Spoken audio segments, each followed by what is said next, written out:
जी अस्सलाम वालेकुम स्टूडेंट्स। बेटा मैं कुछ आपके जो पेपर्स आ रहे हैं 10th क्लास के, उसके हवाले से कुछ क्वेश्चन जो है ना इंपॉर्टेंट बता रहा हूँ।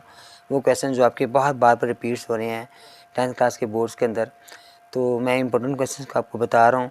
तो मुझे उम्मीद है कि आपके बड़े हेल्पफुल होंगे और इससे आप इंशाल्लाह जब आप थोड़ी मेहनत करेंगे, वो बच्चे जो इम्तिहानात में ज़रा ज़्यादा मेहनत नहीं करते, ज़्यादा उन्होंने नहीं पढ़ा होता, अगर ये सिलेक्टेड क्वेश्चन कर लेंगे तो इंशाल्लाह अच्छे नंबरों से कामयाबी हासिल करेंगे। तो चैप्टर 1 में ना हमारे पास कुछ एग्जांपल्स हैं जो बोर्ड्स में आती हैं। क्वाड्रेटिक इक्वेशंस है, फिर ये हमारे पास डेफिनेशंस हैं, फिर हमारे पास कुछ ये देखें एग्जांपल आ रही है, वाली एग्जांपल है ये वाली, अब देखिएगा ये बोर्ड्स में अक्सर आ जाती है। पर 1.1 पे आ जाएँ तो 1.1 में हमारे पास ये एक्सरसाइज के शॉर्ट क्वेश्चन आते हैं। क्वेश्चन 3 जो ना वो अमूमन वो लॉन्ग में भी दे देता है, लेकिन शॉर्ट में भी आ जाते हैं। फिर उसके बाद 1/2 के क्वेश्चन भी शॉर्ट में आ जाते हैं, वो भी आपने स्टडी करने हैं। और इसके अलावा आपने रिव्यू जो है ना, रिव्यू एक्सरसाइज के वो सवालात हैं जो आप स्टडी करेंगे इंशाल्लाह। तो ये शॉर्ट क्वेश्चन इन्हीं जगहों में से वो देते हैं अमूमन चैप्टर 1 में से। तो कम से कम 3 क्वेश्चन इसमें से आ जाते हैं जो आप स्टडी करें तो ये आपके लिए हेल्पफुल हो सकते हैं। मैंने यहाँ पर बेटा नोट भी कर दिया है कि हमारे पास क्वेश्चन 2 के जो शॉर्ट क्वेश्चन हैं चैप्टर 1 के, जो पेपर में क्वेश्चन 2 है उसमें आपके 1.1 है, 1/2 है, रिव्यू एक्सरसाइज है, इनमें से कम 3 शॉर्ट क्वेश्चन आपको आते हैं। चैप्टर नंबर 2 में बेटा क्वेश्चन जो हमारे आते हैं एक्सरसाइज 2.1 से, ये जो पहले 2-3 क्वेश्चन हैं इनमें से डिस्क्रिमिनेंट के क्वेश्चन दे देते हैं वो। फिर उसके बाद हमारे पास नेक्स्ट पेज पर हमारे पास प्रॉपर्टीज़ आ रही क्यूब रूट्स ऑफ यूनिटी की। इन प्रॉपर्टीज़ में से वो ये 4 प्रॉपर्टीज़ हैं जिसमें तो ये है prove that the unity of the square of the others है। फिर उसके बाद प्रूव दैट द प्रोडक्ट है, इसके नीचे लिखी हुई है एक और प्रॉपर्टी है। उसके बाद इसकी प्रॉपर्टी है ये वाली, prove that the sum of the cube roots of unity is equal to 0। ये वाली प्रॉपर्टीज 3 दे देता है बेटा वो। इसके अलावा 2.2 में से अक्सर बेशतर सवाल ज़रूर आते हैं। फिर आप आ जाएँ 2.3 के ऊपर। इस 2.3 में ना हमारे पास जो क्वेश्चन 1 है ना, इसमें से शॉर्ट क्वेश्चन आ जाता है, पहले वाला जो क्वेश्चन है हमारे पास। उसके बाद हम नेक्स्ट एक्सरसाइज हमारे पास जो आती है शॉर्ट क्वेश्चन के लिए वो यूज़ करते हैं, वो 2.5 है, उसका क्वेश्चन नंबर 1 है हमारे पास, इसमें से शॉर्ट क्वेश्चन आ जाता है। 2.6 के जो पहले 2-3 सवाल हैं उनमें से भी शॉर्ट क्वेश्चन आ जाते हैं, ठीक है। और लास्ट हमारे जो एक्सरसाइज है वो रिव्यू एक्सरसाइज है, जिसमें से शॉर्ट क्वेश्चन आते हैं। तो ये जो वो एक्सरसाइजेज हैं बेटा जिनमें ज़्यादातर जो है ना वो सवालात आ जाते हैं, तो आपने इनको स्टडी करना है और देखना है, ठीक है। ये तो शॉर्ट क्वेश्चंस के हवाले से बात हो रही है, इसमें से कम 3 क्वेश्चन वो दे देता है हमें। चैप्टर 3 में बेटा हमारे पास जो 3.1 एक्सरसाइज आ रही है इसमें अमूमन वो क्वेश्चन 3, 4 और 5 है, और इसके अलावा ये वाला क्वेश्चन नंबर 9 है, ठीक है। बस ये क्वेश्चन 4 क्वेश्चन है, इनमें से शॉर्ट क्वेश्चन आता है। फिर 3.2 में से एक क्वेश्चन वो ज़रूर आपको एक शॉर्ट क्वेश्चन आता है, बड़ा आसान क्वेश्चन है 3.2 के। और 3.3 में से भी एक शॉर्ट क्वेश्चन आता है। और रिव्यू एक्सरसाइज हमारे पास है जिनमें से चैप्टर 3 में से भी शॉर्ट क्वेश्चन आते हैं। ये 3 चैप्टर्स हैं हमारे पास बेटा।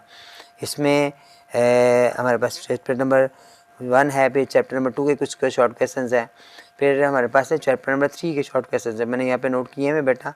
तो इन तीनों सवाल में से पहले चैप्टर 1 से 3 शॉर्ट क्वेश्चन आते हैं, फिर 3 शॉर्ट क्वेश्चन चैप्टर 2 में से आते हैं, और 3 ही शॉर्ट क्वेश्चन हमारे पास आते हैं चैप्टर नंबर 3 में से।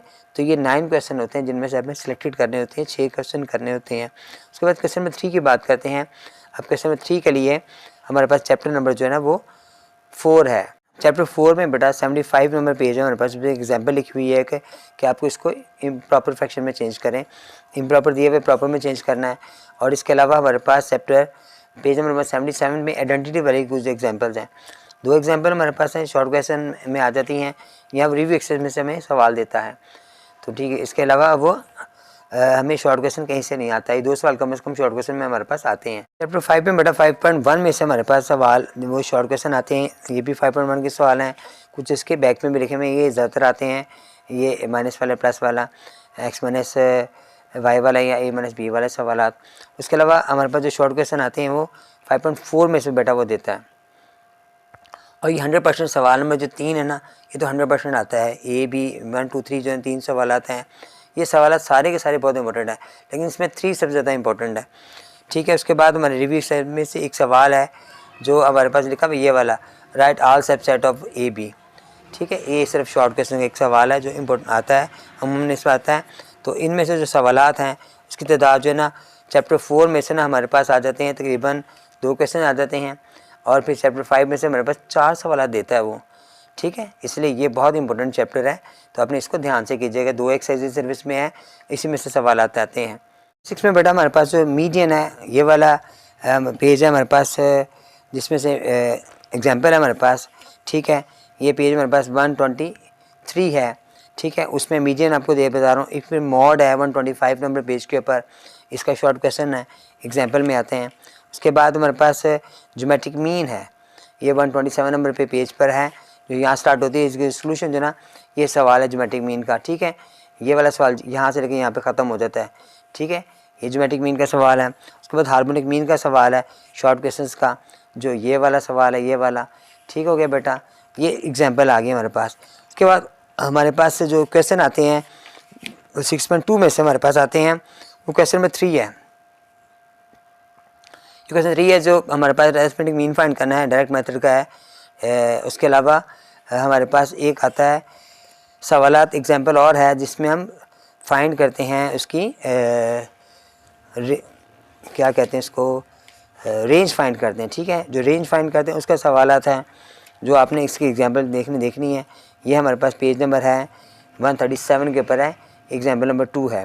तो इसमें रेंज फाइंड करते हैं, एग्जाम्पल नंबर 2 है, ये वाली लिखा हुआ यहाँ पे रेंज फाइंड करना। और इसका ये एक सवाल 6.3 में भी रेंज फाइंड करने का। ठीक है, ये सवाल हमारे पास अमूमन आते हैं, शॉर्ट क्वेश्चन इसी में से आते हैं। में बेटा हमारे पास जो 7.1 में क्वेश्चन नंबर 2 है, 3 है, 4 और 5, ये 4 सवाल में से एक शॉर्ट क्वेश्चन आता है। और इसके अलावा हमारे पास 7.2 में से बेटा इसके पहले 3 क्वेश्चन हैं, जिनमें से हमारे पास क्वेश्चन आ जाते हैं। उसके बाद आप आ जाएँ नेक्स्ट हमारे पास जो आ रही है एक रिव्यू एक्सरसाइज है, उसमें से सवाल आते हैं जो शॉर्ट क्वेश्चन आते हैं। 7.4 में से ना उसके जो ऊपर के शॉर्ट क्वेश्चन है, यहाँ से भी शॉर्ट क्वेश्चन वो दे देते हैं। ठीक है, चैप्टर 7 में से यहीं से आते हैं सवाल। यहाँ पे मैंने नोट भी किया हुआ है कि जो चैप्टर 6 है हमारे पास, उसमें मैंने पेज नंबर बता दिए हैं, मीडियन मॉड के एग्जांपल्स हैं। फिर ये पेजेस बताए हैं जिसमें हार्मोनिक मीन, ज्योमेट्रिक मीन के एग्जांपल है। फिर एक पेज है जिसमें रेंज की जो ये 137 पे है जो फाइंड की जाती है। फिर ये शॉर्ट क्वेश्चन है, फिर ये शॉर्ट क्वेश्चन है। ठीक है, इनमें से 3 सवाल आते हैं शॉर्ट क्वेश्चन में। और जो चैप्टर 7 हमारे पास आ रहा है 7.1 में से इन सवाल में से 7.2 में से पहले 3 सवाल आते हैं, और 7.4 के शॉर्ट क्वेश्चन या रिव्यू एक्सरसाइज है, इनमें से 3 सवाल हमारे पास आते हैं। ठीक है, उसके अलावा चैप्टर हमारे पास जो इस्तेमाल होते हैं वो 8 है, 9 है, 10 है, 11, 12, इन सब में से एक एक वो डेफिनेशन देता है। ठीक है, और 13 में से हमारे पास सवाल आते हैं, वो मैं दिखाता हूँ आपको। चैप्टर 8 की बेटा जो 2 डेफिनेशन है, प्रोजेक्शन की है और जीरो डायमेंशन की है। ये बहुत मरतबा बोर्ड्स में आई हुई हैं, इसलिए आप इनको ज़रूर याद कर लीजिएगा। और हमारे पास 13.1 है, जिनमें से वो शॉर्ट क्वेश्चन हमें दे देता है। 3rd चैप्टर में से एक आधा क्वेश्चन इसमें सिर्फ आता है। ठीक है, ये सारे हमारे पास शॉर्ट क्वेश्चन मुकम्मल हो गए हैं, उनकी तादाद बता दी। अब मैं लॉन्ग सवाल के बारे में आपको बताता हूँ। वैसे बेटा उससे हमारे पास आता है क्वेश्चन 5 आता है। ठीक है, उसमें एक्सरसाइज 1.3 है, जिसमें से सवालात आ जाते हैं, ज़्यादातर इसी में से देता है, लेकिन कभी कभी वो 1.4 के क्वेश्चन 9, 10, 11 में से भी सवाल दे देता है। ये पार्ट में ये वाला क्वेश्चन आता है। सेकंड पेयर हमारे पास आ रहा है 2 पेयर कह रहा हूँ, इन दोनों में से ये दोनों पेयर में लगे आते हैं। तो ये हमारे पास एक्सरसाइज इसमें क्वेश्चन 5 है 2.3 का, या 2.6 का क्वेश्चन 3, 4, 5 है। सवाल इनमें से ही हमेशा आते हैं। तो कभी कभी वो 2.7 के पहले सवाल में से दे देता है, लेकिन मोस्टली इसी में से आते हैं। अब क्वेश्चन 6 में आ जाए, उसमें 3.4 का क्वेश्चन नंबर 2 है और 3.6 है। 3.6 भी आसान एक्सरसाइज है, 3.4 के क्वेश्चन भी आसान ही है, ज़्यादा मुश्किल नहीं है। और इसके बाद 4.2, 4.3 एक्सरसाइज है, ए बी पार्ट मिलकर हमारे पास आता है क्वेश्चन 6 में।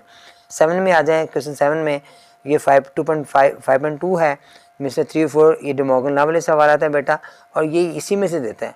5.5 का सवाल भी एक है जो हमारे ऑर्डर्ड पेयर वाले सवाल है, मल्टीप्लाई वाले, उसमें से सवाल आ जाता है। ये कभी कभी देता है, लेकिन ज़्यादातर वो हमारे पास डे मॉर्गन लॉ देता है, या वो प्रूफ डेट वाले क्वेश्चन देता है, left hand side, right hand side unit intersection के। तो ये एक इम्पोर्टेंट सवाल है, जो बच्चे कमज़ोर हैं इन सवालों को कम से कम गौर से करें, और इस सवाल को समय 7 के सवाल को, क्योंकि इसमें तरतीब बड़ी आसान है। इसमें 6.2 का एक सवाल अरिथमेटिक मीन ग्रुप डाटा का है, जो मेरे पास 5, 6, 7 क्वेश्चन है। यहाँ 6.3 का जो क्वेश्चन है डेविएशन, स्टैंडर्ड डेविएशन का या वेरिएंस का सवाल है, वो सिर्फ क्वेश्चन 5 है। ठीक है। ये वाला जो हमारा क्वेश्चन 7 ना, ये आप में से जो छोटे बच्चे, ऐसे बच्चे जो बहुत कमज़ोर है ना, वो इन चैप्टर्स को कम से कम ज़रूर करें। ये क्वेश्चन 8 नंबर बड़े आराम से आपको हासिल कर सकते हैं, ठीक है। पहला पेयर ना लें, लेकिन ये वाला पेयर 6 वाला क्वेश्चन 7 वाला क्वेश्चन, ये उनके लिए आसान क्वेश्चन है, ठीक है। चूँकि 4.2 4.3 के सेम क्वेश्चन होते हैं, 3.4 के ज़रा सवाल थोड़ा सा है मुश्किल, लेकिन वो भी इंशाल्लाह आप 1-2 दफ़ा करेंगे तो आपको समझ आ जाएगी। उसके बाद क्वेश्चन नंबर 8 में आ जाएँ। ये सवाल हमारे चैप्टर 7 और चैप्टर 13 में से आता है, तो इसमें 7.3 में से सवाल आते हैं, इन सवालों में से लॉन्ग आता है या वो 7.4 में से लॉन्ग देता है, और 13.2 13.3 में से हमारे पास लॉन्ग आता है। तो हमारे पास जो पेयर, जो सूटेबल पेयर्स है ना आपके लिए, क्योंकि हमने इन चारों में से 2 सवाल करने होते हैं, तो आप 6 और 7 सवाल को चूज़ कीजिएगा। 1 में से भी, क्योंकि वो जब 2.7 में से सवाल दे देगा तो आपको प्रॉब्लम हो जाएगी, यहाँ 1.4 में से सवाल आ गया तो आपको ज़्यादा मुश्किल हो जाए। तो ये सवाल जो ना, ये दोनों सवाल आप जो ना आसानी से ना इनको सॉल्व कर सकते हैं। इन पर मेहनत करें, बाकी क्वेश्चंस को छोड़ दें। चलो जब क्वेश्चन नंबर 9 की बात है, तो क्वेश्चन नंबर 9 में हमारे पास थ्योरम आते हैं, जो हम चैप्टर नंबर 9 से स्टार्ट करते हैं बेटा। 1 थ्योरम तो हमारे पास चैप्टर पे नहीं आया हुआ। अगर आप पिछले पास पेपर्स कुछ स्टडी करें ना, तो आपको अंदाज़ा होगा थ्योरम 2 जो है ना, वो ज़्यादा मरतबा आया हुआ है। थ्योरम 2 और थ्योरम 4, थ्योरम 3 और थ्योरम 5 जो है ना हमारे पास, वो कम आया हुआ है। 4 और वो हमारे पास ज़्यादा आया हुआ है, ठीक है। तो बेटा एक बात आपने ध्यान रखना है कि एक तो ये आपने अच्छी तैयारी करनी है इनकी, ये जो कौन कौन जो थ्योरम है आपके, और इसके अलावा ऐसे बच्चे जो सिर्फ़ और सिर्फ पास होना चाहते हैं, वो इस बात को जहन में रखें कि थ्योरम, MCQs और तीसरी चीज़ है डेफिनेशंस।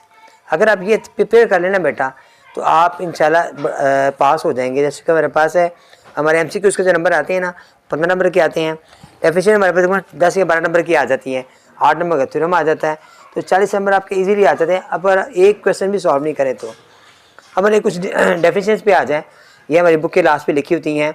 तो यूनिट नंबर 7 में हमारे पास यूनिट 8 से स्टार्ट करें, ठीक है। ये तो मैंने पहले बताया आपको कि प्रोजेक्शन की और जीरो डायमेंशन की चैप्टर नंबर 8 में से, ठीक है। इसके ये सारी डेफिनेशन है, क्यूट है, ट्यूज है, राइट एंगल है। फिर आप 9 में आ जाएँ, सर्कल है, सर्कमफ्रेंस है, कोलिनियर पॉइंट्स हमारे पास हैं। फिर ये चैप्टर नंबर 10 में से सीकेंट, टेंजेंट है, या सेक्टर है। फिर उसके बाद ये सारी जो ना, इसके अलावा ये वाली जो डेफिनेशन है, साइक्लिक कोऑर्डिनेट है और या इन सेंटर है, ये डेफिनेशन ज़्यादा आती हैं लास्ट चैप्टर में से, ठीक है। और इनमें से भी 13 चैप्टर में से आती है डेफिनेशन, जो आप यहाँ से लर्न करोगे, ठीक है बेटा। और एक सवाल मेरा रह गया था पीछे से, लॉन्ग क्वेश्चन जो था, उसमें चैप्टर 1 में से हमें क्वाड्रेटिक का फार्मूला भी दे देता है, वो drive of the quadratic formula by using the completing square, ये हमें सवाल भी वो दे देता है, आपने इसको भी देखना है, ठीक है। इसके अलावा मैंने रिव्यू एक्सरसाइज में जो बात बतानी भूल गया था, वो भी आप नोट कर लें कि हमारे पास सवाल अक्सर आ जाता है कि यहाँ पे लिखा हुआ है कि right the name of the method of the quadratic equations, कि कितने मेथड हैं क्वाड्रेटिक इक्वेशन को सॉल्व करने के। तो आपने ये देखिए, ये इसका आंसर लिखा हुआ है यहाँ पर कि फैक्टराइजेशन मेथड है, कंप्लीटिंग स्क्वायर है और क्वाड्रेटिक फार्मूला है, ठीक है। तो बेटा जो मैंने सवाल आपको बता दिए, इंशाल्लाह मुझे उम्मीद है कि ये सवाल वो हैं जो बोर्ड में बार बार रिपीट होते हैं, बहुत अहम सवाल हैं, आप इन पे फोकस करेंगे तो मुझे उम्मीद है इंशाल्लाह आप बहुत अच्छे नंबर से कामयाबी हासिल कर लेंगे। तो इंशाल्लाह इस दुआओं के साथ आपसे इजाज़त चाहता हूँ। अस्सलाम वालेकुम।